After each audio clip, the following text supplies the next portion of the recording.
Gospodarsko razstavišče je v mesecu maju odprlo vrata za razstavo Možgani, zgodba od znotraj, ki si jo bo mogoče ogledati vse do 24. avgusta. Ljubljana je eno izmed 3 evropskih mest, ki gosti to navdušujočo interaktivno razstavo Ameriškega nacionalnega muzeja.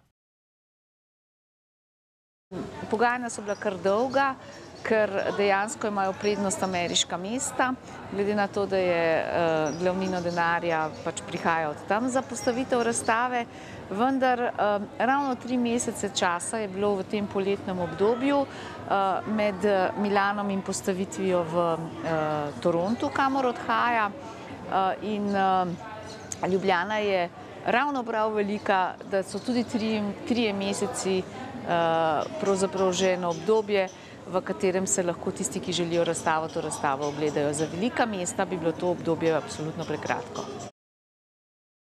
Razstava nam, poleg vseh informacij o tem, kako možgani delujejo, čutijo, razmišljajo in čustvujejo, ponuja pester izbor miselnih igric, primernih za najmlajše, pa tudi takih, ki bodo zabavne za tiste malo starejše.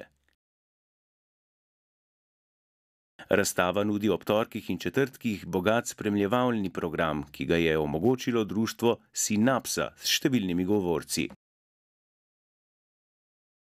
Mi smo se udeležili zanimivega predavanja o razvoju možganov otrok, ki ga je vodila pediatrinja dr.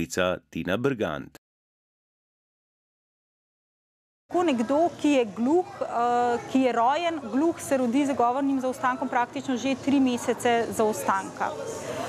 Med 6. in 12. mesecem poskušamo ustaviti polžev usadek in otroci ob ustrezni rehabilitaciji, ki lahko traja tudi nekaj let, v starosti 5-6 let praktično nekdo, ki otroka ne pozna dobro ali pa ne pozna njegove zgodovine, niti ne more razločiti, ali je to normalno slišoč otrok oziroma ga prepozna samo potem, ko se vidi ustavljen aparatek. Razstava nas v uvodnem delu popelje skozi navdušujočo inštalacijo španskega umetnika Daniela Canogarija, ki ponazarja energijo nevronov. Povprečju je število živčnih celic v našem telesu kar 100 milijard. Kar, če damo na neko skalo tako, pomeni 15-krat več, kolikor je vseh ljudi na svetu, ali pa 1/3 zvezd v ozvezdju Mlečna cesta.